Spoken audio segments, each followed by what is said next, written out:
Um, so going back to the book, I think the climax of the book to me, or one of the climax of the book to me is when you decided that I'm no longer going to be a kicker.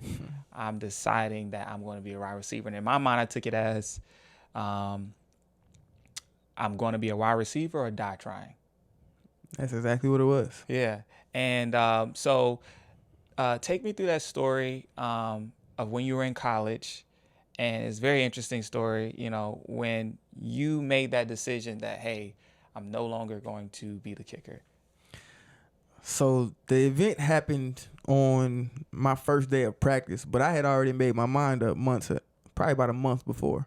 And when I finally got the letter from A&T that they were going to allow me to come to summer camp as a preferred walk-on, my mind got to racing. It was crazy because I was preparing that I was going to be a receiver. I just knew I was going to A&T. I was running from the train. I was training with some pros. I was lifting weights. I was doing whatever it took to be prepared. And then they sent the letter, and I didn't have to get ready because I was already ready. But once I got the letter and I knew I was going for camp, we had to get some cleats. So I talked my parents into getting me, well, of course we were going to get some soccer cleats so I could kick in them. But I talked them into getting me a second pair of cleats, the old school super bads that T.O. used to wear, as a second pair of cleats for me to play receiver. And the first day of practice, I never forget, it was the first time I ever heard Coach Rags. He was our running backs coach. He come in there in the locker room. He'd be like, "It's morning time." And me, I just turned 18 like 2 days before. I'm like, it's time to go. So I grabbed all my stuff. I grabbed my soccer cleats. I grabbed my football cleats. And I'm outside before everybody. Because I thought when he said that, it was time to go outside. So I'm outside by myself for like 15, 20 minutes. And I'm just like, how am I going to do this? I got to kick. And I was like, I started thinking, and I thought about Joe Horn, old New Orleans Saints receiver. He hit a cell phone underneath of the goalpost pad in the end zone, and I was like, I'm gonna hide my shoes under there. So I hid my shoes underneath the goalpost pad. Everybody comes out, and nobody knows what's going on but me. And I think I'm scheming.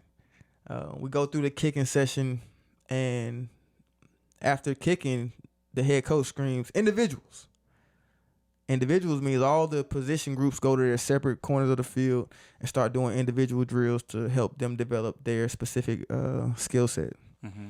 So I go over to the goalpost pad, leave the kickers, and I take a knee next to that goalpost pad, and I start changing my cleats. I changed the soccer cleats to football cleats. And in my mind, I was changing myself from a kicker to the person I thought I was supposed to be, a receiver.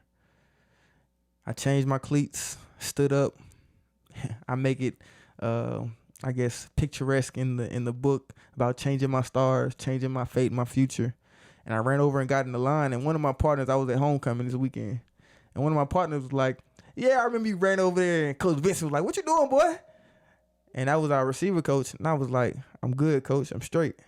I just jumped in line and started running the drills. And he threw me the ball at the end of the drill, and that was like the welcome. That was like the handshake to say, welcome into who you are. Welcome into who you believe you are. And from that day forward, I would go over there and kick and then run over to the receivers. And eventually I stopped switching cleats. I was just kicking my football cleats and hope for the best. But I knew where I was going. And things just kind of went the right way. It's hilarious in life and how like some of your biggest failures or what you feel like is a failure. I was losing to AD every day in practice. AD ended up going to South Carolina. SEC school, South Carolina was balling back then. Nobody I'm going to face at A&T is AD. So I started excelling quickly. Him destroying me was my preparation to excel in a different space. And I realized that, and then people start getting hurt. In camp, it always happens. And some upperclassmen start getting hurt. So I went from running with the threes, barely getting any reps, to running with the ones in 2 weeks. I'm with the number one team getting ready to play Winston-Salem State. and then everybody starts coming back. Everybody starts coming back from injury. Mm-hmm. Kind of like when the number one receiver at Westlake came back. But this time they didn't demote me immediately, but I started to feel the pressure. I wasn't mentally strong enough to withstand them coming back and school starting. So now I'm trying to figure out what I'm doing in school. I'm trying to be the best receiver. It's not like they were going to gift it to me. So I started to line up wrong.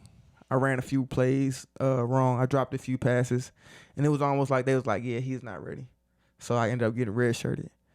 But I still owe, like to this day, anytime I see AD, I'll pay homage, because those losses he gave me were the preparation I needed to even have the confidence to start moving through the college ranks. Mm-hmm. So have you told that story to, like, I guess the head coach or the wide receiver coach since you kind of graduated and, gone on, like what was going through your mind and how you were hoping that they wouldn't say anything as you went from the kicker huddle to the receiver huddle? Like, have you talked to them about it? I had a conversation with them. I talked to the receiver coach because he ended up being the bane of my existence my freshman year. But yeah, after years of kind of toiling through, trying to not to hate him, because eventually it was a day that he called and he literally took the jersey off my back, the jersey I had earned, took it off my back and gave it to another person. Oh, dang.